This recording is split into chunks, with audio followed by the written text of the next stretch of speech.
Scared of in the next 30 years? Yeah, we people are very lucky because we are in the area that the world is in a very big transformation because of the technology. I think we read a lot on the books that 200 years ago when the first industry have a lot of great people, and then 100 years ago, electricity revolution come, a lot of success people. So now the technology come. This new technology will also create a lot of successful people, interesting careers. But honestly, every technological revolution come is going to create a lot of social problems. And my view is the first technology revolution caused the First World War. Second technology revolution caused the Second World War. Now we're on the third. So what is going to happen? People worry about artificial intelligence. People worry about robots. People worry about computer and data and privacy and securities. People start to worry. But whether you worry, it will come. If you don't worry, it comes. So the thing is how you change yourself. So I think next 30 years, the world is going to be huge change. If there's a third world war, I think the world war should be a war against disease, a war against environment pollution, a war against poverty together. We should not a war against ourselves. But if we do not see clearly that using the new technology to solve this problem, if we do not unite, align together, human beings are going to fight each other. Because every technology revolution will make the world unbalanced. When something unbalanced coming, somebody used to be number one, suddenly become number two, and somebody was number three, and then become number one. It's all not comfortable. So we people, if you're 30 years old, my view is that when you are 20 to 30 years old, you should follow a good boss, join a good company to learn how to do things properly. When you're 30 to 40 years old, if you want to do something yourself, just do it. You still can't afford to lose, to fail. But when you're 40 to 50 years old, my suggestion is that you should do things that you are good at. Right? And not do things that, oh, that's very interesting, I want to try something new. It's a bit dangerous more. When you're 50 to 60 years old, spending time training and developing young people, the next generation. When you're over 60 years old, better stay with your grandchildren. But this is normally general like that. Not everybody will like, but most of the people will like that. So 30 years old, we people, next 30 years, are the luckiest period. We have a lot of challenges, a lot of things are happening, and with our knowledge, with our physical power, it's time you need to change. You have to think, if you want to be successful tomorrow, it's impossible. If you want to be successful a year later, it's impossible. But if you want to win 10 years later, you have a chance. That is why. Wonderful. And moving on to a topic which is kind of impossible to ignore after 2017. So a third of all the people in leadership positions in Alibaba are women. But the picture elsewhere is a bit more bleak. And a friend of mine recently said something that has really stayed with me. Women are tired of empowerment programs and we want power. In 2016, venture capitalists invested $58.2 billion in male-founded companies, while women received just $1.46 billion. And as 2017 showed, it was a year of sexual harassment scandals, the gender pay gap still exists, and unfortunately, the list does go on. So how do you think we can move beyond tokenistic gestures towards genuine gender equality? Yeah, that is very interesting. A few years, like 4 years ago, there is a journalist came to our company, and when he leaves, he asked me a question: why there are so many women in your company? And I never realized we have so many women in our company. I said, anything wrong? Today, we have a 49%, close 49% of the employees of our company are women. That's a lot for a high-tech company. It's not on purpose we hire women. We think they are great in helping us to grow. Alibaba is an e-commerce company. E-commerce is a service industry. To serve people better, you should have a service part. We find that women doing much better jobs than men. And the second is that last century, people compete with muscle. This century is not muscle, it's the wisdom. And next is, I believe, if a person wants to be successful, you should have a high EQ. But if you don't want to lose quickly, you should have a high IQ.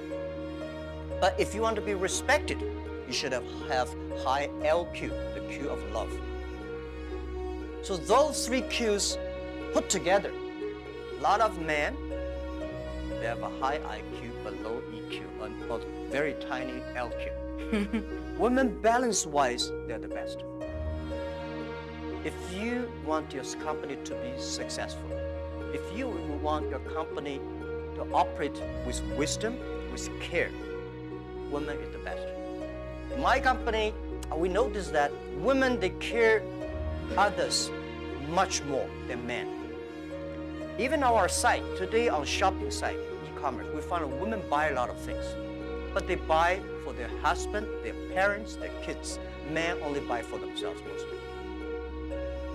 Because you care, that makes you the difference. So we have 49% of the colleagues in the company are women, and close 37% of the senior management are women. We never feel anything wrong, and women, they sacrifice more. When they love it, they believe it, they continue to do it. So I think one of the secret sauce for Alibaba to be successful was successful in the past 18 years because we have so many women colleagues. And the other thing is that we feel so proud. And most of the time you see I go out, I never realize that when we count always 50% of women with my delegation, my team. Because we never think they're women, we think they're great colleagues. So if you try to say, now we got too many men, so we have to put some women inside, that's a disaster for both sides. So what would your advice be to companies that operate a little bit more on that quota-based system but seem to be not making progress or not having such kind of representation? When you have a quota-based, you must have a lot of women. You will never reach that. I think if a company full of men, trust me, this company cannot be sustainable, cannot keep on growing. Because just like a steel, if you don't put wood inside, the steel is too tough, it's easy to break. So when you have a woman and man in the same company, when something happens, the women are for example, one of the value for our company is that the number one value is customer number one, employee number two, shareholder number three. This is everywhere I go. Wall Street did not like my point, but this is what I said. If you like us, invest in us. If you don't like us, please sell our stocks, don't buy us. We believe customer number one, employee number two, shareholder number three. But when we start to compete, men suddenly get very angry, and and women always come and say, no competition. Let's think about customer number one. Most of the women, they believe in the first day dream or first day love. Most of the men, easy to forget. I'm sorry, it's not I say bad about men. This is statistic. This is statistic. This is why our company works the balance. And it's naturally happening. It's not like so a lot of people have a tendency, man is better in doing things. But we think that even if man is better, we still have to hire the women inside. And then the women have enough women will hire people more. So this is how we did it. So I don't know how many high-tech companies in the world like us, 49% colleagues are women. We feel proud of that. As you should be, and I think it's a very strong message to send out to, like I say, other companies that have a range of reasons for why that's not the case. Because clearly, you've been able to build the most successful one with that being so. So you just came off stage after giving a talk about digital e-commerce and what needs to happen for small businesses and entrepreneurs to benefit from globalization. At a time when globalization once again is being questioned, is it really delivering for the most vulnerable? Is it delivering for people in the global south, etc.? So what is your message to people in this room kind of about globalization, really? I think globalization cannot be stopped. Nobody can stop globalization. Nobody can stop trade. And I believe if trade stops, war starts. Trade is the way to solve to dissolve the war, not to cause the wars. I think globalization did a fantastic job in the past 30 years. Enriched a lot of countries, but of course caused a lot of problems, right? Young people did not have opportunities. Small business have not opportunities. Developing countries were neglected. But it's only 30 years. It's a baby. It's a growth. You have to improve it. If you do not improve it, then you kill it. It's easy. Most of the time, to kill something is much easy. So my beliefs, it's our generation's job. Today, we have a better technology. We have a better knowledge about globalization. And it's our generation's responsibility or opportunity to improve it. Tell me, how can you stop globalization? Now, artificial intelligence come, robots come. My grandfather worked 16 hours a day, and he said he was very busy. We work 8 hours a day. We said we are very busy. Our children may only work 3 hours or 4 hours a day for 3 days a week. I bet they will say, oh, we're very busy. Then when you work only 3 hours a day and 4 days a week, what are you gonna do? You're gonna travel around, right? You cannot stay in the home for a week. You will travel. 30 years ago, normal life, you visit 20 to 30 cities all your life. 30 years later, in your life, you will visit 300 cities in your life because of mobile. How can you stop it? It's impossible.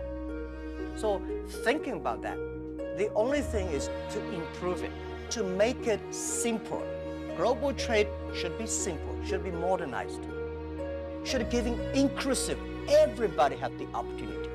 So my strong message is that, well, I feel sorry for WTO. They did a great job, but in the past 20 years, when you put the 200 government ministers in one room, how can they agree on something? Right? Because I don't like your country. No matter how good suggestion you have, I say no. But business people, even if we put 200 business people in one room, we will surely agree on something. And this is what I believe. The next generation of globalization should be inclusive, should create opportunities for young people to get involved. The first globalization in human history was controlled by few kings and emperors. Last 30 years, globalization was controlled by 60,000 big companies. If you're not among the big companies, if you're not in the big, powerful countries, you don't have a chance. The next 30 years, I bet we will have 6 million or 16 million or 60 million companies get involved in globalization. And I'm sure we will make it happen. Together with a lot of people, maybe with you. With a mobile phone, if people still using mobile phone 30 years later. With a mobile phone, you can global buy. You want to buy something from Kenya, you just click. You want to buy something from Norway, you click global buy, global sell. If you're a small thing, Without internet, you can only sell in your village or small town. Today, you can sell across the world. And global pay, global delivery, and global travel, the only thing you have to bring is a mobile phone. No, not even passport. This is going to happen in 10 years. And this is the message. Let's catch this opportunity. If you complain, the other people catch it. If you catch the opportunity, embrace it now, you will be the next Alibaba. People like me, I was born in a very poor family. I never got a great education. I failed all the examinations. For what reason, I don't know. But later, I realized I don't have money, I don't have technology, I don't have a lot of good backgrounds, we have a rich uncle or something, no. The only thing I competed with my people, the young people, is let's compete for 10 years later. This is what I believe 10 years later will be happening. So everything I do for that goal, I know 10 years later, this thing is going to happen. So prepare for that. Because I know if I compete with him for next month, no chance. So this is how my message, it's a challenge, but it's an opportunity. And it's the opportunity for people like us. This world, the most difficult thing is to convincing a successful people. When you tell him, this is a great opportunity, he said, no, forget it, right? I've been doing this for 30 years. But for people like us, we're looking for opportunities in order to survive.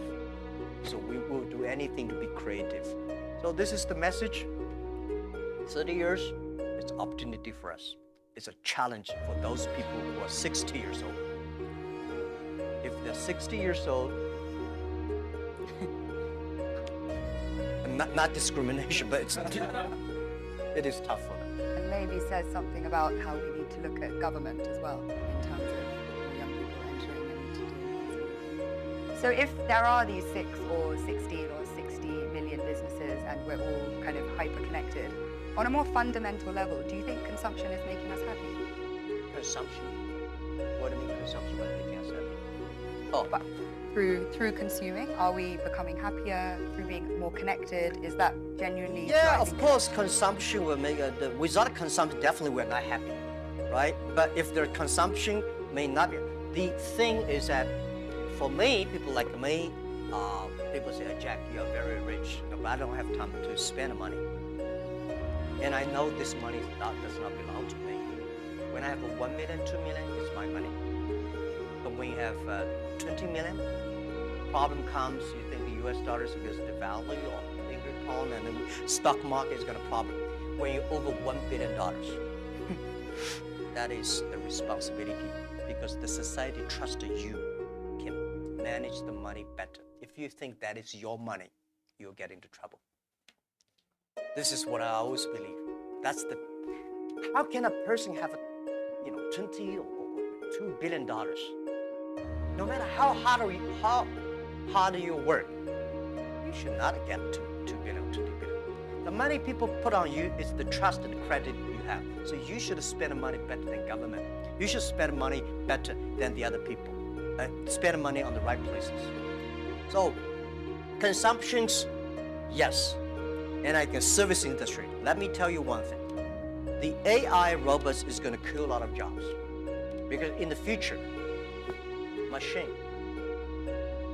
But we have to create modern service industry.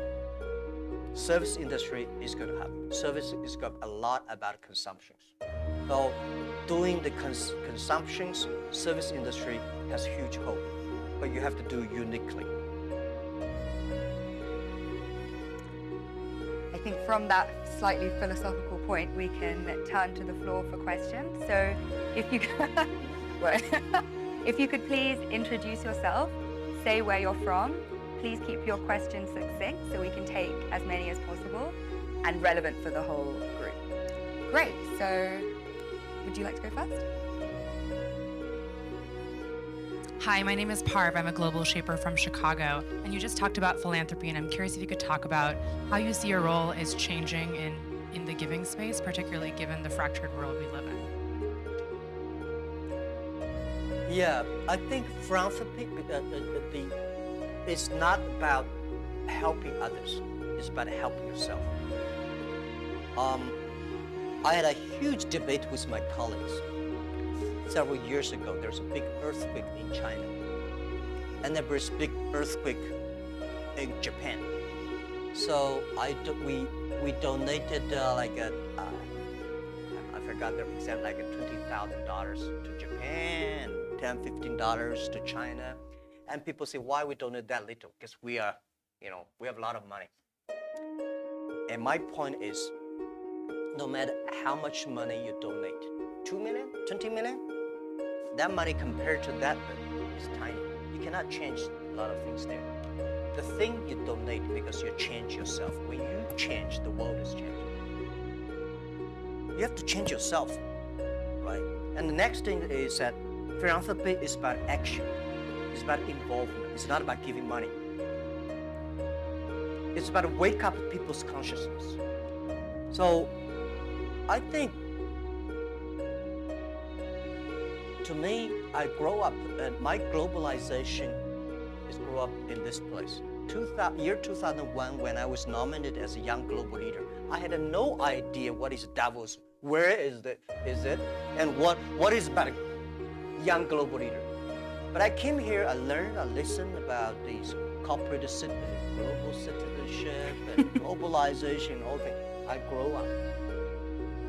I understand. This is, to me, it's like a front. This has changed to me. As I told Schwab, that every time I come to Davos, I want to spend time with young people. Because I benefit from young global leader early days.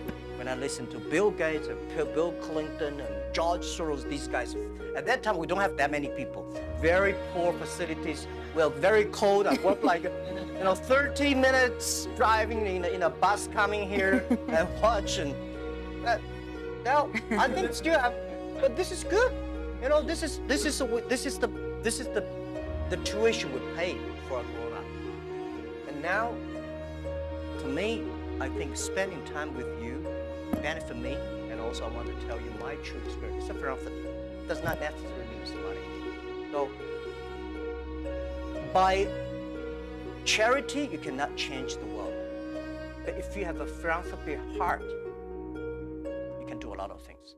So I find this one, unfortunately, a lot of people have a business heart here, making money, but do things like a philanthropy.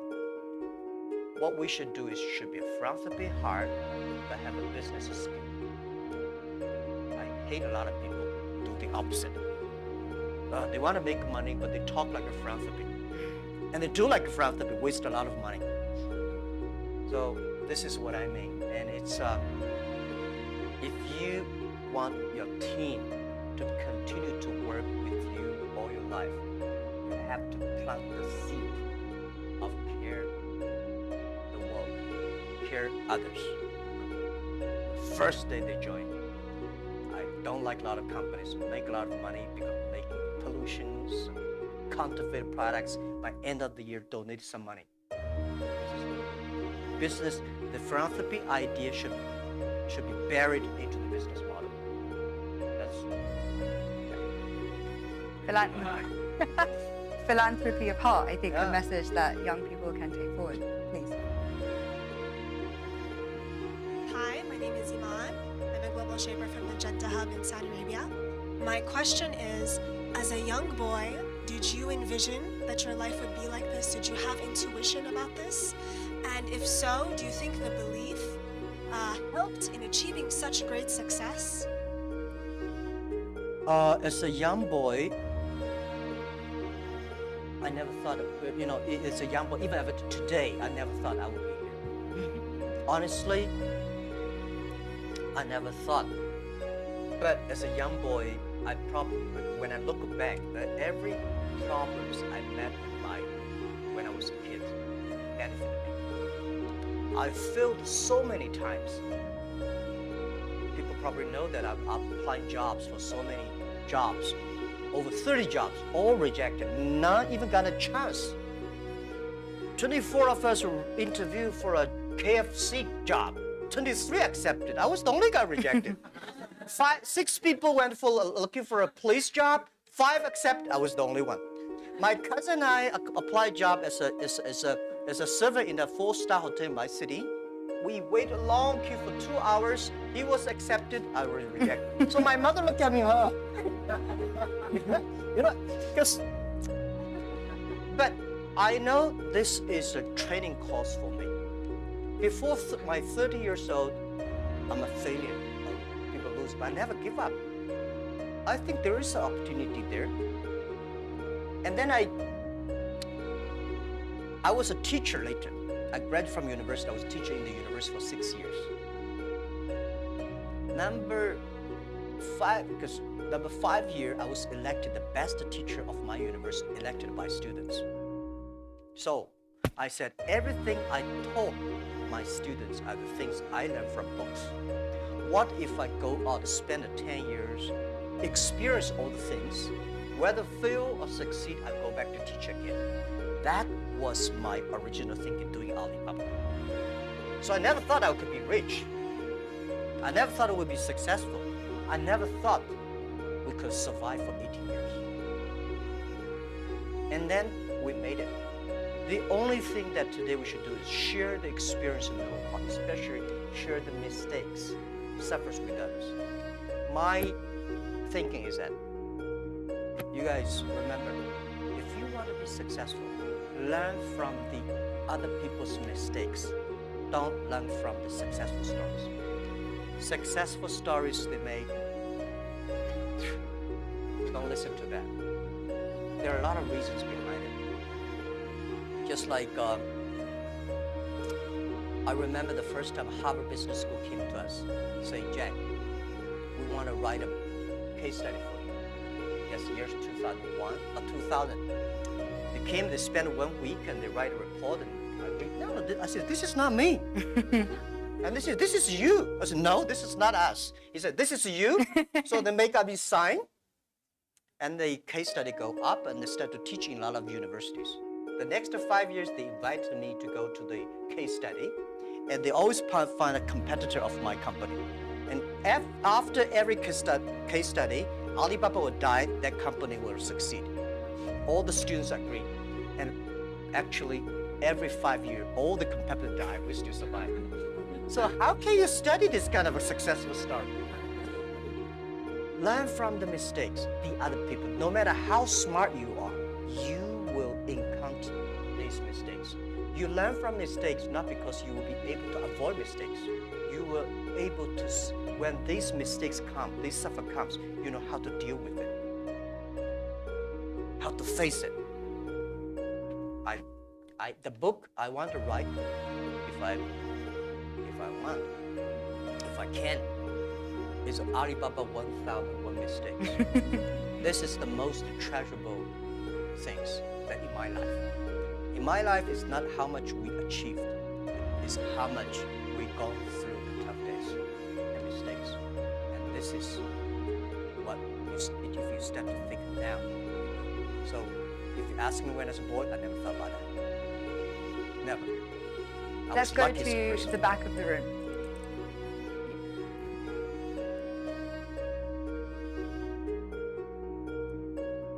Fan Lin, YGL from Shanghai. I know that you recently spent 100 billion RMB in deep tech research. I just wonder how you think of the future of deep tech and how that's going to influence humanity and creativity. Yeah. Thank you. I think technology, as a company, we invest 100 billion RMB, which is like 150, right, or 15 billion US dollars on researching for the high tech.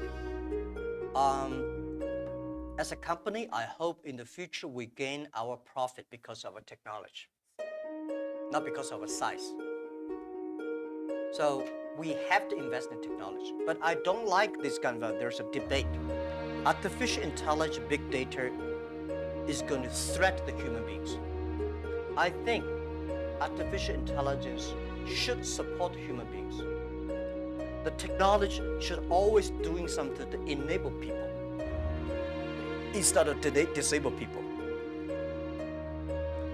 When steam machine comes, when cars comes, people hate it. Today we think car is good. When the automobile when first was designed, people hate, especially this horseman, right? They destroy every cars they can see. So I would say, people like us, when we have the money, we have the resources, we have the old, excellent young people, we should spend money on the technology that enable people, empower people, make life better. So this is what we want to invest in. And I think artificial intelligence, no matter how artificial intelligence is good, human being in the future competing with machine on knowledge, you don't have a chance.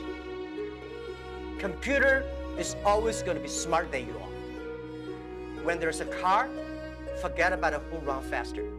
When there's a plane, don't think you can fly when there's a computer, computer is always smarter than you are. They never forget.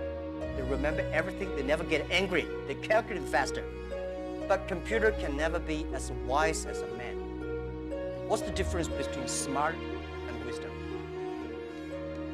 My view is, smart people see something the other people don't see.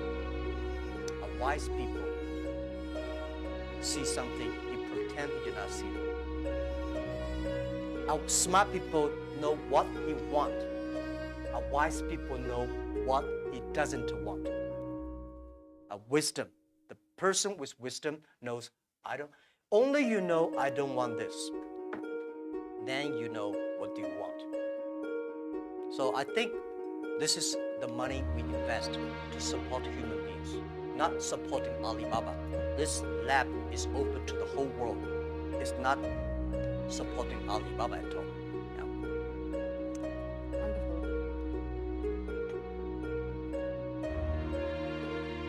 So hi, I'm Saad, Global Shaper from the Islamabad Hub.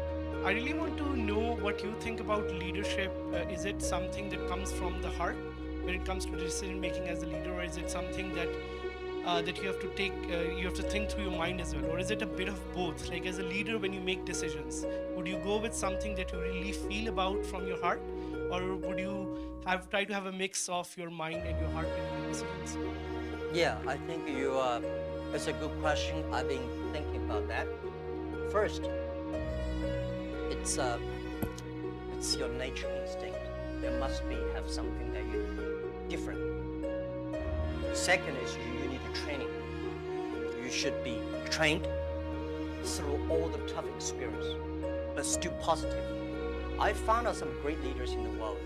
They are always positive. They never complain others, and never complain. And they look at the things in a different view, like normal people. So I think people in my company, at the beginning, they don't like me because I'll always think about 10 years, 5 years. And then after we're working together for 3 or 5 years, they find out, you're right. Then we got the credit rating.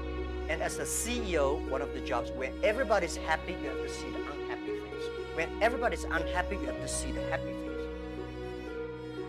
So leadership is nature, but you have to have train and learn. And I got my leadership upgraded in Davos.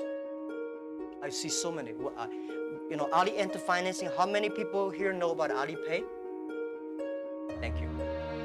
Alipay's decision was made here. I was thinking about Alipay, but I was not there to launch Alipay because in China, if you do financing without license, you will be in jail at that time. So I went to the banks, can you help us do the e-commerce on transaction? No. No banks would accept it. So if there will be no Alipay, no financing, the e-commerce will go nowhere. So year 2004, I was here. Listen to a speech by two state leaders about leadership. this guy's leadership is about responsibility. You believe it, but the people don't believe it. But if you think it's so critical, you should pay any price to do it. So that day changed my mind, and I called back to my team saying, let's launch it within 1 month. If somebody has to go to the jail, I go to the jail. Who will be the second one follow me? If I go, you continue, and you go to the jail, you go continue. That was they called leadership, determination. And year 2004, I made the decision here, I called back. And now today the Alipay launched, and it's so big, over 800 million people today using Alipay. This is called. Wonderful. Shall we take one from YGL to be fair? Any questions? Yeah, please. Hello, my name is Pablo from Costa Rica, YGL. And given your perspective of caring and being a trustee of all this, what do you do for self-care and also maybe within your company? Because earlier on, often you can cut through sleep or other things in a silly way, and you realize that if you plan for the long term, one also has to take personal care, be either mindfulness or prioritizing better. And how are you doing this, and how do you promote it in your company? Well, I'm lucky that I have 18 co-founders, and most of them are students. When in my apartment, I told them my dream, my vision, and we videotape. Funny thing is that when Alibaba launched for the first day, I said, let's videotape everything. Every important meetings that we join together. The purpose is that someday, if we fail, we give the videos to the people to research why we fail. If we succeed, give the videos to the other people. So we have almost a whole house of videotapes. So the first videotape, I speak for 2 hours, and those guys look at me. Okay, so that's what you want to do? I said, yeah, this is what I want to do. I was the first. I know nothing about technology. I know nothing about management. I know nothing about. But the only thing is that you don't have to know a lot of things. You have to find the people who are smarter than you are. My first way is always find people who knowledge on computer smarter than I am. Accounting smarter. For so many years, I always try to find the people smarter than I am. And when you find so many smart people, my job is to make sure the smart people can work it together. And then if smart people can work it together, it's easier.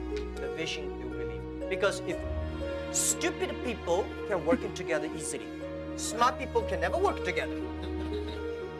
But stupid people work it together easily, they don't believe the vision. The people who believe the vision, but they don't work together. So very important is finding smart people. And my job is 2 things. Making sure they work together. So the culture is important. Long term, you should be ideal with great, strong vision leader, but you should also have to survive today. If you don't survive today, you're gone. So the best way to promote your company is not you, it's not me as the CEO. The best way is your product, your services, your employees. The best product of your company is your employee. So I spent a lot of time, early days. For the first 2,000 employees of Alibaba, I speak to everybody for 1 or 2 hours when they're joining. I said, I will never promise you will be rich. I never promise you will be promoted. But I promise you will suffer. I promise you will have a terrible life, right? And all the terrible things I promise when joining this company, right? But good things. If you promise good things, you are misleading them, because I cannot promise myself. We know this is the future, but we are not sure that we will do it. But if we don't work together, we all will lose our job. That's the thing. And they do always say, and I think I've experienced this myself, if you knew how hard it would be, would you do And it seems for you a key part of leadership is leaving the ego at the door and being willing to hire people better than you, who you can then kind of empower to carry out your vision. Wonderful. Yeah. Hi, I'm Iman from Global Shaper Jakarta Hub. How does your experience of being a teacher influence how you run the business today? And do you have any message for those who are working in education space? Thank you. How does your experience of being a teacher in early days influence how you run the business today? Yeah. Let me tell you one thing. I never thought I could be a CEO. I never thought later I'd become a good CEO. One of the things I learned is from teachers. As a teacher, very important character of a teacher is the teacher always expects his students better. I want this student to become a banker, that student to become a mayor, that guy is a scientist. This is all teachers want. If you don't have this kind of thinking, it's a lousy, it's a terrible teacher. A good teacher always wants the other people better. You don't want this teacher in jail, that teacher is bankrupt, that teacher is, you know. So as a CEO, I trained myself is I always want those people to join the company do better than they thought. And everything the company should do is making sure the good environment to training him to be more positive. And everything we do, this is a teacher. And teacher does not mean I know better than you are. Everything I know better than you are because I learn from others. So a teacher should learn all the time. A teacher should share all the time. A teacher should always expect the other people better than you are. And by the way, education, it's a big challenge now. If we do not change the way we teach, 30 years later we'll be in trouble. Because the way we teach, the thing we teach our kids are the things the past 200 years is knowledge-based. And we cannot teach our kids to compete with this machine who is smarter. We have to teach something unique that this machine can never catch up with us. In this way, 30 years later, our kids have the chance. I hope I answered your question. It's a very difficult one to answer, but what are those skills that you think we need to teach? If we're moving away from knowledge, what are the key things? Value, believing, independent thinking, teamwork, care for others. These are the soft part. The knowledge may not teach you that. Folks, that's why I think we should teach our kids on sports, the music,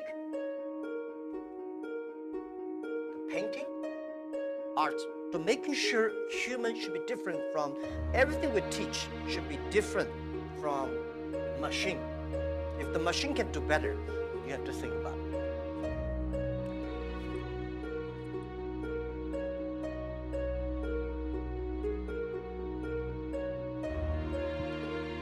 Hi, this is Hashim Al-Musawi from Manama Hub, Bahrain. Talking about education and the fourth industrial revolution, we have been talking about people losing their jobs or they are not qualified enough with the skills needed. What are you doing for the people within your company to get up to date, to get continuous learning, to know what's the technologies needed for the future? Thank you. Okay, luckily I don't have to do a lot of these kind of things in my company because we are fighting every day for the future. We know if we do not work hard, Facebook and Google and Amazon, all these going to do better, right? So this is why we are globalized. It's a competition globalized, but we know that it's not about technology competition. All the people today, not like 18 founders, we only have 2.5 people are engineers. Today we have more than 25,000 engineers. They are all smart people. They do much better job than the 18 years ago. But the only thing I want is making sure that these people have a philanthropic heart. Because the data we have, the technology we have, if they do not have a great heart inside, we are going to make disaster for the world. Google, Facebook, Amazon, Alibaba, these companies, we are the luckiest company of this century. we're lucky, we have the responsibility that we should have a good heart to do something good. But on the other thing I want to say is that making sure that everything you do is for the future. For example, you know about Singles Day? Singles Day, shopping day. November 11 is the day we created. Last year, that day, we sold 25 billion US dollars for one day. And for the first minute, over 70 to 80 million people rush inside to shop on the mobile phone. So you have to making sure the system is good enough. We have to finish 270,000 transactions per second. Can you imagine that? 270,000 transactions per second. If we do not have that kind of computing capability, the whole system will crash because we have several hundred million people waiting to pay the money. So this technology, we know why we do this for one day, because we want to test the technology. This technology should be inclusive, because we know today in China, we create probably like 100 million package delivery weekly a day. 5 years later, the whole world would deliver 1 billion packages per day. Think about it. What's the technology? Are we ready for that? So the Singles Day is to test this technology and to be inclusive. So making sure the market drives them, not the boss drives them.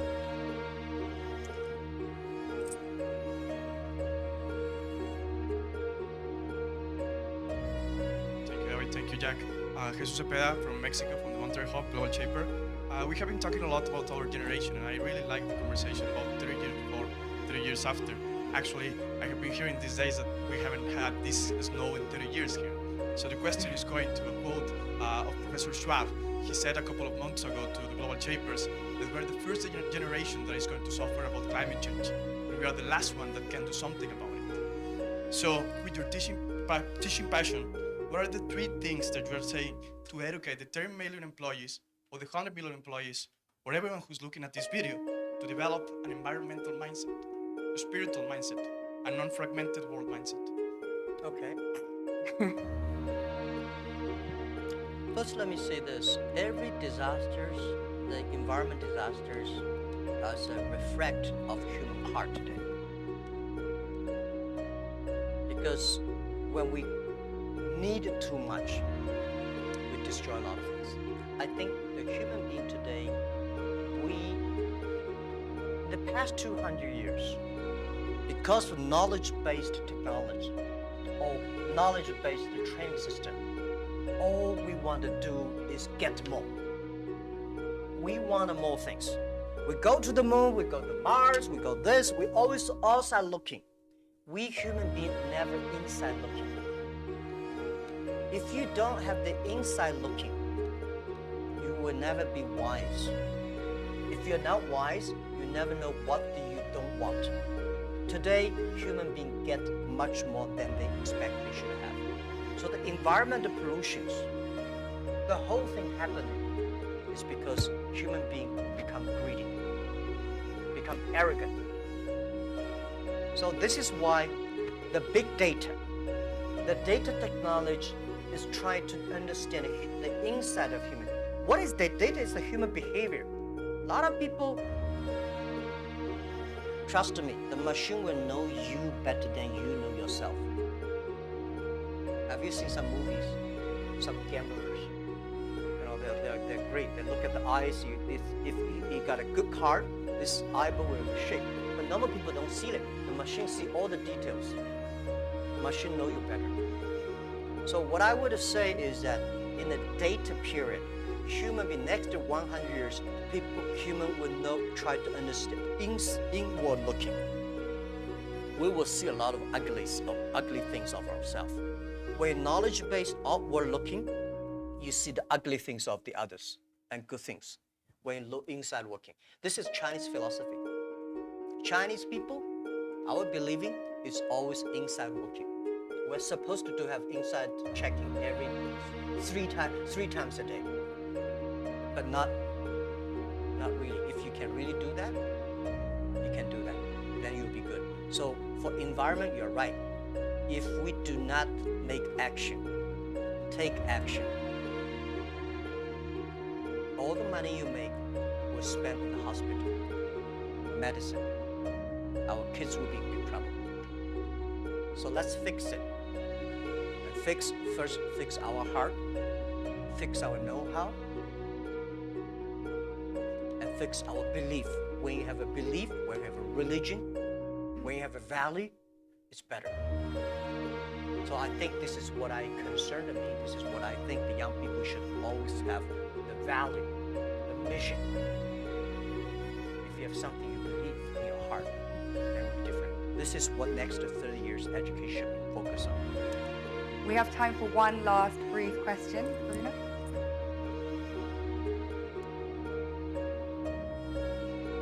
Thank you. This is Karuna from the Port Louis Hub, Mauritius. And my question is, you talked about your workplace culture. I'd like to have one or two examples, if possible, of how do you motivate your employees. And I'd like to throw in a last question is, how much do you sleep? Because this is such a controversial topic and I keep hearing different versions. Thank you. What about keeping the different versions?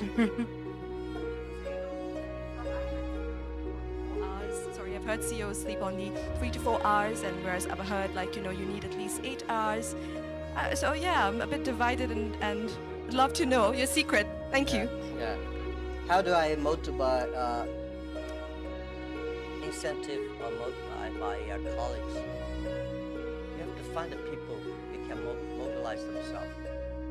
It's impossible to encourage a negative person. So the people you hire, the people work together. They have to be. Or you cannot. We have 65,000 employees now. You cannot hire all of them.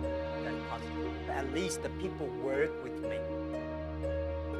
My management, leadership, several areas, they have to be positive. They have to know to incentive the others, because I cannot incentive everybody. And making sure the culture. So I think it would be very painful for me to talk to my vice president, and he need to be incentivized and mobilized every time, right? This won't work. If he does not know how to incentivize or mobilize his people, it's better. I don't think he will be the vice president. He should be a good engineer, good designer, but not a good leader. A good leader should know how, but not by only money. Most of people incentivize or mobilize not because you give them a lot of money. You give them respect, trust, appreciation, and correct, heartful advice. When you come to my meetings, internal meetings, you will be shocked because we are not like a lot of the other Chinese companies. The boss say, everybody listen, take notes, and go down. We are like a war room. We make decisions based on whose voice is louder. Right? Early days, we fight and we talk, and then making sure everybody speak up. Right. So this is also a way of mobilizing an incentive. There are a lot of ways, and different people have a different way to send incentive. So how much time I sleep? Yeah, I have a problem. I mean, I sleep not very short, but not good. And I don't eat a lot. This is something that I was curious. I don't eat a lot. I'm a very picky on the food. And I don't know, sometimes I would love to see what the things that make me work like that. But for sure, that if I suddenly give me 1 month's vacation, I'll collapse. I think there will be something in my heart, maybe the mission. At the beginning, it's a mission of 18 people. Today, we have 65,000 people. They all believe the mission. So if I give up, I can give up my position, but I should not give up the mission. If I give up, everybody say, hey, no. So, and then especially today, Alibaba at this size, people continue to say, for this size, the growth rate will be tiny or down. What's the 10, 20 years Alibaba will look like? If you want to be still be greater or triple our size, what the direction, how to do it. So I spend a lot of time thinking, and I love to think. Good thing is I have a good team now. I think I do the talk, they do the work. Yes. On that note,